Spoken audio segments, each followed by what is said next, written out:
And we are live. Hey, everyone. Thank you so much for joining us today in our live event brought to you by HSC and the Mendays as we unveil the next evolution of agentic scaling. We're excited to show you 11 practice sessions focused on frameworks for agent first GTM design, ROI benchmarks from systems in production, and next gen AI stacks across sales, marketing, customer success, and RevOps. This event is a little different. You're going to learn concrete methods from real world operators, and hopefully, you'll get a real world ROI. And with that, I would like to welcome Tash Evans, VP of Customer Growth at Hook, and Sam Champion, Hook's founding GTM.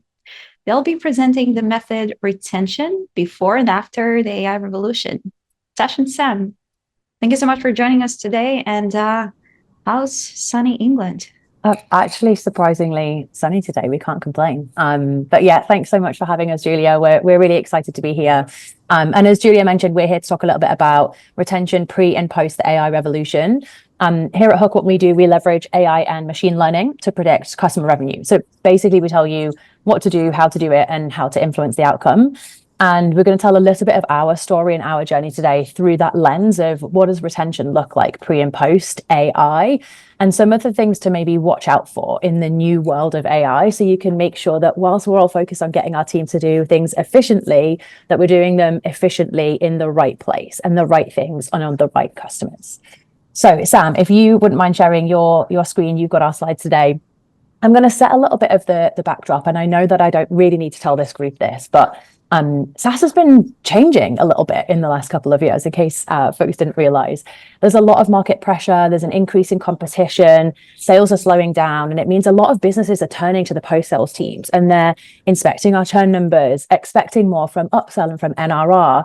And whilst all of this is happening, budgets are tightening and teams are smaller and smaller than ever. And it's really creating this like boiling pot where everyone's focused on how do I get higher outputs? How do I get more revenue? But also, how do I do that in the most efficient way? And in this interesting market, we've then had the birth of AI. So AI was born and we're all looking to it going, oh, is this going to solve all of our problems? Really efficient, but great outputs. And the winners in this market are really focused on how do I use AI in the right way? How do I use AI that's trained on my customer data to make sure that it's really relevant to my business, and not just using AI for the sake of it, but intentionally to solve real problems that me and my customers have. And the ones who are starting to struggle are those that are looking to use one size fits all. AI treats every customer the same, like just create me a playbook and I don't really matter if it's the right one. And it creates this world where we're focused on doing things efficiently, but not necessarily the right things. And that's not good enough in this world. And so to see how do we do it right, how do we not fall into that trap, we're going to first go back into before AI was developed. So what was the world pre-AI? And so in this market, we had totally different challenges, right? We had all of this data, we couldn't get any insight, everything was really heavy and really manual, and we had no idea if a customer was going to churn or upsell until the moment it happened. And scaling was really, really difficult. And our idea of automation was very basic. It was as simple as, if you click to the next slide, Sam, hey, if my customer is red in my health score, send them to a cadence that says, please use us more. And so a lot of area for improvement. Then we have the birth of machine learning. And so if you click to the next slide, now we can get insight from our data. Now, all of a sudden, we can tell stories. And with machine learning, we can leverage this data to create really accurate health scores that are good at predicting churn, but still missing some of the signals that sit within that sentiment data, which relies solely on CSMs and gut feel. And scaling's getting a little bit better, but still kind of difficult. And our idea of automation then becomes, hey, if a customer is red, if you click to the next slide, if a customer is red, then find the thing that would make them green and then push them into a cadence that's going to tell them, hey, here's how to do that thing and here's why it would benefit you. So we start to get a little bit more mature in our processes. And then, of course, AI gets more and more impressive. We get LLMs, large language models, and agents. And now all of a sudden, We can get signals from the sentiment rather than relying on gut feel. We can start to automate tasks for CSMs and post-sales professionals and for most professions out there. And AI can generate us literally anything that we want at the click of a button. A playbook, a QBR deck, a health score. But is it really all that easy? Because how do we know that all these things it's creating to make us super efficient are really the right things that actually work and actually impact our revenue number? And here's where we're starting to see customers and people in the industry really fall into that trap. Because AI is amazingly powerful if it's pointed in the right direction. And so we start to ask ourselves some of these questions that you're seeing on screen. Because really the last thing that we want to create is a world where our team can generate an AI playbook really easily, but it's not the thing that's actually going to help the customer, or it's not the thing that we can prove has worked before and will work again. And what if we're creating something that's a playbook that might work for one customer, but doesn't really work for the others because every customer looks and feels a little bit different?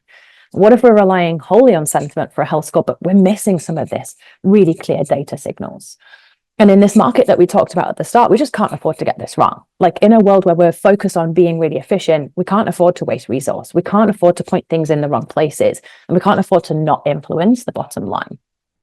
And so with that, I'm going to pass over to Sam, and he's going to talk a little bit about how we're thinking about making sure that our customers and us ourselves at Hook are leveraging AI in the right way to properly impact revenue and truly be efficient. Over to you, Sam. Awesome. Thanks for that, Tash. Yeah, so what we're going to walk through today is an overview of obviously how Hooks helps with some of this, but we're going to try and keep it nice and framework based. So sticking to the general concepts that we try and adhere to our platform to give our customers what they need to boost retention. And so what we found on this journey of trying to help people get proactive about which customers are at risk and why is the kind of foundation of it is that machine learning that Tash spoke about. And so what this really does is give context, not just about like what a customer's saying, but actually hard data around, are they using your product? How often are you meeting people? Are they raising severe tickets? Are they raising no tickets? What have they spent over time? We found that this structured data, so mostly numerical, billions of rows of just like clicks, etc., is what gives a really good foundation for understanding customer bases. What type of trends lead to churn? What type of trends lead to renewal? What type of trends lead to expansion? Those million-dollar questions of what are my leading indicators? At Hook, what we use for this is something we call our engagement agent, which is basically a bespoke model that's trained on this structured data. Obviously, we do it for ourselves, we do it for our customers, where we've basically analyzed historically what does actually cause churn. Is it that they, I don't know, are embedded in this feature and they tend to always renew? Or is it that they've never used this thing or they have too many tickets and they tend to churn? That's a massive oversimplification, but that's the kind of questions that you want to ask on your data in order to start being able to build a model that gives context of what good looks like. This is the foundation. And now the next step is to go a step further and enhance this with the unstructured data. And so this is a bit more like the AI that you guys know and love, which is ChatGPT, analyzing sentiment, generating outputs. And what a lot of people struggle with is they find that this becomes overly generic because it doesn't really understand their business. What we do with this data is we layer it on top of that structured data and use the structured data as the context. We do something called the Echo agent, which is basically analyzing this. So it's like a CSM or an account manager that's always watching, basically picking out, okay, well, what type of trends are people talking about in tickets, emails that have led to churn in the past in order to flag them to you and give you reasons. And then a step beyond that is we use something called play iBooks. So kind of killing the playbook and adding AI to it, which we bill as the CSM that learns from your best CSM. So it's basically learning what interventions have worked in the past to kill the risk that's been identified. These three things may sound quite distinct, but the really key part of it is that this structured data is what informs these agents and actually keeps them super hyper relevant to your business so that you can understand where the risk is, action that risk, actually understand the why behind it, and then also automate actions off the back of it using generative AI. And that's what we're going to walk through today. So if I jump into Hook, we're going to walk through two of the agents today that we found to have results, which is the engagement agent. And we're going to talk through how we can basically analyze historic data to predict churn risk, how you can do that too, as well as the Echo agent. So if I clicked on this engage agent here,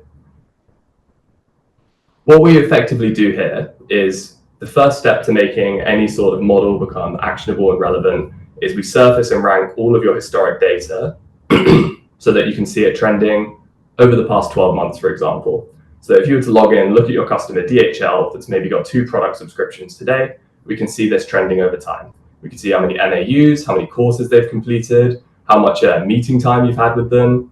And if I select all, I think this will be a common theme today. This data by itself means basically nothing. If I'm a CSM and I'm looking at this, I have absolutely no idea if 40% is good or bad, or if like license utilization is more important than MAUs, or if courses completed should be up there above support tickets. And this is really what causes churn. And so you can actually use machine learning to answer this. Look back in the past for every metric and ask questions to say when customers like DHL spending about this much using this product have churned in the past, what of these data points actually lead up to that event? So this is your leading indicators for renewal, basically using analysis to turn that data into actionable insight to tell you what features and usage patterns are sticky. The second step, if we hit show benchmark, is you really want to try and understand what does a healthy customer hit for each one of these metrics. So for example, we might find in the data that a customer of about this size and spend tends to spend about an hour with your CSMs each month in order to be likely to renew. Or they tend to hit 88% license utilization, and this one's actually only at 44%.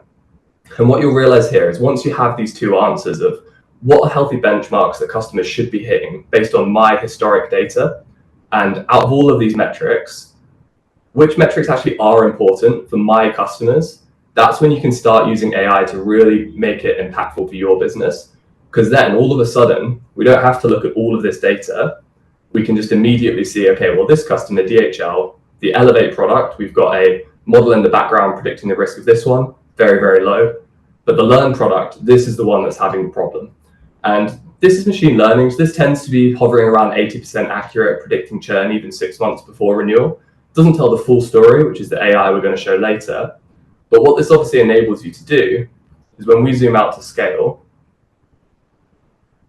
the benefit of having this type of insight is suddenly we can go from not really knowing which customers are at risk or even knowing what usage, like health usage looks like, to saying, okay, well, 3 quarters in advance, which of my customers are going to cause me to miss my GRR target, potentially impact funding down the line, and what actions do I need to take in my base? So that's what we're going to cover now, which is, this is very much like solving the math problem. And this is a really core foundation that we found with AI when rolling it out to our customers, is people don't want to solve math problems. They really want to solve revenue problems. And just giving you a score to say something's likely to renew or not is useful, but that it really is like a mathematical answer. AI needs to be actionable, it needs to be explainable, or A, people won't trust it, and B, people won't actually know what to do because 71% is just a number. It's not actually helping me retain this customer. To help shorten that time from like searching for insight to getting insight, good models definitely need to be explainable. And so in our instance, we use SHAP values. So this is basically a way to reverse engineer the score to show you, okay, well, what is actually contributing positively to this particular thing? What's contributing negatively to this customer's health score? So giving you A, immediate trust that this is something you can believe in, but B, actually telling you what to focus on. In our instance, what to focus on is something we then turn into what we call suggested actions. We basically run simulations against this score to say, okay, well, let's say there's too many inactive admins or they've not had a content refresh in a while. How much do we need to change this metric by to make the account likely to renew again? Is it, if we decrease inactive admins by 1, is it enough to change the needle? Probably not. What about 2? What about 3? Then at 9, maybe it's enough. So we'll actually say, okay, it's a renewal likelihood of 71%. But if you can decrease inactive admins by 9, we might predict that I'll get it up to 87%. Obviously, you then need to make it super easy for your team to action. And so surfacing ranking all your users by engagement too, so you know who to speak to, is step 1 of that. But step 2 is, this is where the AI itself can come in. And this is why I wanted to focus a bit on the machine learning first, because what you'll notice now is we've got all the data in one place. We know what good looks like. We've analyzed that data to pick out which customers are at risk and why. So AI needs to be insightful, it needs to be explainable. We've given some actions as to what should this customer do to improve this particular problem. And what you can do when you overlay AI on top of this is now we have context, deep context about your business, your customers, what they're struggling with, what they need to get more value. We can add what we call the Echo agent on top of this and play iBooks on top of this. This agent effectively live analyzes all your meeting transcripts, your ticket content, your emails, and the Play iBook agent then suggests actions to take and can actually draft and generate those actions for you in order to start mitigating risks. For example, we take Apollo here, a customer that maybe the machine learning is saying is super high. They've got like a really high engagement score, they're super well adopted, but actually Echo AI has overridden this particular thing. And this is why it's really important to have both like structured and unstructured insight, because in this instance, looks healthy, but actually we've seen that they're having issues backing up clusters. And in a recent meeting, someone mentioned off the cuff that the VP of data, the main champion, had actually left. And so in this instance, this is something that could have easily been missed, but obviously AI doesn't miss anything because it's inhuman, it'll just analyze everything. And so this is adding some context to it. The next step beyond this is if I'm a CSM, I want to immediately know, okay, well, what is the support ticket? Can I see it? What should I send in return? And you can use AI to answer this as well. In this instance, we cite exactly where these issues came from. For example, this Zendesk ticket, this meeting transcript here, this Zendesk ticket, and we also suggest actions off the back of it. And this is something that could actually be quite actionable for you guys at home, which is obviously to understand how to mitigate these certain actions. So a champion leaving or someone failing to back up clusters, there will always be something in your company's repository, always be some customer that's had the same issue before, some CSM that launched a play that worked really well in this particular instance. The issue is getting every CSM to act like your best CSM. And that's really where AI can come in, which is we can generate play iBooks off the back of it, work out when people have issues with support tickets, when people have issues with champions leaving, what type of content, what type of plays have been activated based on that. In this case, we've got a super simple demo one, which is you need to run this backups 101 enablement. AI can then generate a super relevant email based on emails that have been sent prior and had success. We can then generate a super personalized campaign based on this. And in this demo instance, obviously, we want to copy and paste this in, but we go to the settings page and the automations page. Where we see this eventually going is that you'll have enough context about your business to actually detect risks based on prompts that you can customize yourself in lots of different sources, risks that are super tailored to your data because we've got the machine learning that understands your base. We can not only create things for the CSM to get flagged in action, but actually off the back of these, start letting the agent, once you've manually with a human in the loop ticked off enough of these emails, enough of these campaigns, start letting the agent do what it thinks is best. And for example, maybe it's to create a draft email for the CSM to tick off and send, or maybe you actually trust it enough that you can auto send these emails now. Maybe it's schedule an internal meeting with the right stakeholders. For example, it's a bug with backups. Maybe the VP of engineering is the right escalation point. Maybe what you prefer is a Slack bump or a support ticket being responded to directly. But the important thing to highlight is this only works because you've done that initial first step of building a bespoke custom model trained on your data that can give context about what your customers want and not. And obviously, there's lots of other stuff that you could do with AI, but that's the main things we're going to focus on today, which is building custom models to learn, making sure that they can give you some insight as to where the risk is or opportunity is in your customer base, making sure they're explainable or people just won't trust them, won't use them, and you may as well not have them. And then also making sure they're actionable so you can actually have some business outcomes with it. And obviously start automating it going forwards with things such as like AI generated interventions. So that's pretty much what we've had success with at Hook and what we help our customers do using AI and data to know where the risk is and take action. There's about 10 minutes left. And so obviously me and Tash are super happy to answer questions about either this or what we found and been hearing in the market. Tash, over to you. Yeah, I think just to wrap, the point here is AI is here to help all of us, and it's here to help us hit our goals. But we can't just rest on our laurels and go, hey, yeah, AI is the answer to everything. We have to have some of the data, some of the machine learning there to really back us up, to make sure that when we're leveraging AI, we're operating efficiently, but we're pointing all of our resources in the right directions, and we're giving our teams the things that they need to go and execute and to hit the number on the bottom line. So yeah, with that, Julia, any questions for me and Sam? This is great. Phenomenal work, Tash, Sam, and team. One of the aspects that keeps just, coming up in the community all over again and again is in agentic scaling is the transitioning piece. And I love how you started this session. And on that note, early learnings, I guess, are using your customer base, some use cases, early ROI, people just, practicing this, transitioning to this workflow? Yeah, that's such a good question. And this came up at a roundtable recently. I think like part of the transition period is people messing with AI and playing with AI on their own versus it maybe not yet being an enforced workflow that's part of a CS team or part of a revenue team.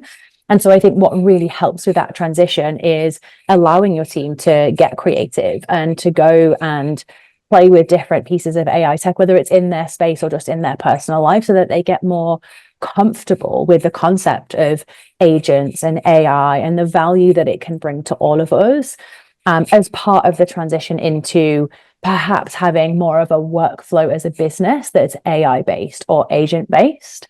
And so, yeah, I think the answer is allowing your teams to get creative, to go figure things out on their own, because then when you're handing them a more AI based workflow, then they're already bought in, right?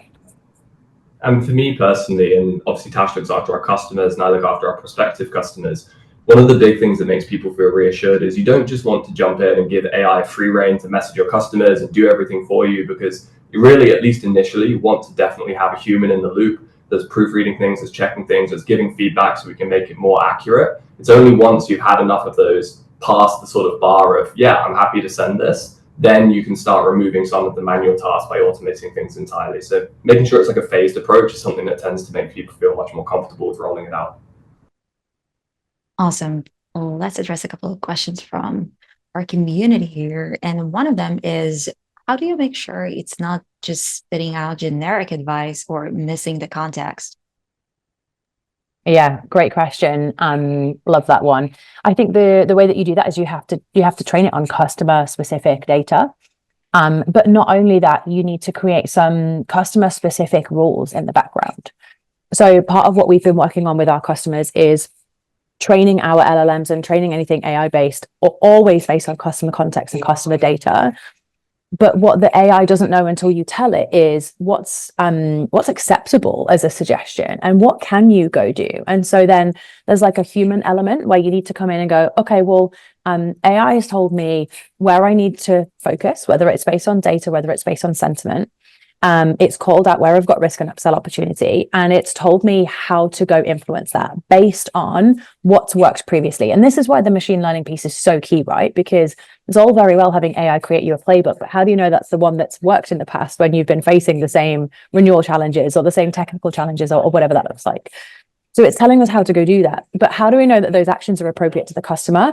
This is where the rules come in, and an extra layer of customer context. So you might have a customer who sits there going, hey, never offer this, or never suggest this step, or always suggest this step in these types of scenarios. Or if I have a customer who spends more than X, then yeah, I'm willing to do X, Y, and Z. But if they spend less than that, then actually I want to take a different approach.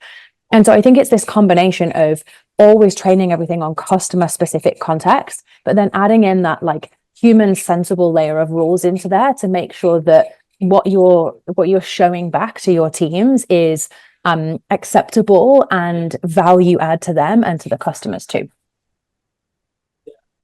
Love that. Next question. Since layering in agentic AI, what kind of results have you actually seen, like churn and RR? What's more? Yeah. So I'll give you an example from a customer that we've been working with over the last couple of weeks. We up until very recently have spent a lot of our time building machine learning models. It's at the core part of what we've always done at Hook. And for one of our customers, we've built them a model that accurately predicts churn with 70% accuracy, 180 days out, which is really cool, right? Like as a CS, that's the dream. You want to always be proactive in terms of getting ahead of your risk. But then by layering in some of the more agentic stuff, we're now able to take that up to 90%. So we have 90% accuracy of predicting their churn in advance by layering in the data-driven machine learning piece with that more agentic AI side that's spotting and listening to the sentiment. So some real life examples for how this is starting to impact our customers and their ability to view risk and then go action it. Love it. How soon can you spot a real upsell opportunity? And can sales or CS actually run with it, or is it still too early stage? Oh, that's a good question.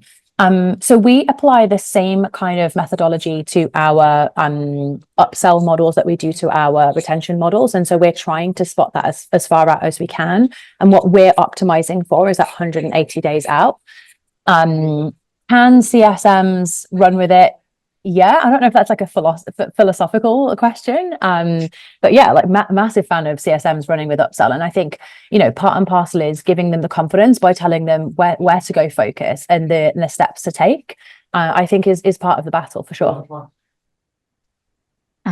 Question from Stephen, or even they're asking for your thoughts. Seems like a percentage of companies think they are a non-start on this path because they don't even have their structured data world in order. Thoughts on this? I'm like trying to formulate that in my head to make sure I understood it. So is the question, are there a set of companies that are total non-starters for this as a route because they're not comfortable with how accurate their data is? Yeah. Oh, interesting. Sam, do you want to take that? Yeah, I think they're talking right specifically about like, what if you're not a SaaS company or even a software company, or what if you are, but your data is just abysmal, which is not uncommon. This is actually one of the primary reasons that we built Echo, so the AI agent that can detect in more like meetings tickets, because you don't have this dirty data problem or lack of data problem. I'm in sales, right? And so I need to like reach out to people to find out who could potentially use our service. And probably 3 out of 4 people would be DQ'd because their data is not in quite good enough shape in order to use the sort of traditional machine learning. Going forwards, this won't really be a problem because the unstructured data, I mean, it's either kind of there or it's not. Either you have your calls recorded, or you have your tickets there, or you have, for example, like emails that you send back and forth, or you don't. And so you'll lose a little bit of business, what do you call it, like business specific context from not having the machine learning, but it's still like tons better than not having a system in place. And the time to value is often a lot quicker because you don't need that big historical ingestion and build phase. And so the Echo agent is definitely built specifically almost for those people who don't have the product data. Even if it buys you time, right? We speak to customers who really want to sort out the data cleanliness and who want to get to this world of like being able to have a machine learning model. And I think the beauty of this is like, as long as you can find a way of giving it really good context, you can leverage the AI side of things to get you a good bit of the way and at least give you some signal, to Sam's point, whilst perhaps you work on internal projects to go and work on the data side. Let's address one more question from Jack. How many months of previous customer data does the ML need to start making predictions? And a follow-up on this, how do you determine data quality before implementing the AI or ML on top? So the months of data, so when it comes to the AI piece specifically, or the LLM, we've been feeding, I think, about 6 months of data into there. I think you can put a little bit less in, but we always try and push our customers to give it as much data as you possibly can historically, because it's how you help it become more accurate and learn a little bit more. On the machine learning side, we tend to go for more. So when we're looking at these really like data-driven machine learning models, we tend to look for at least 12 months of data. And within that, with any kind of learning, you want like a set period that you're using to train the model, and then a completely distinctly set period that you're using to test it. So you always need to factor that in to whatever kind of like historical data that you're pulling through. And then Julia, what was the second part of the question? Sorry. How do you clean up your data? Yeah. How do you assess your data? How do you determine data quality before implementing the AI or ML on top? I think that with the AI piece, it's a little bit easier, right? Because from the sentiment side of things, you're pulling in call recordings, email recordings, support tickets, and so we tend to have like less of a data quality issue there. On the machine learning side of things, my technical team spend a lot of time with customers looking through things like what kind of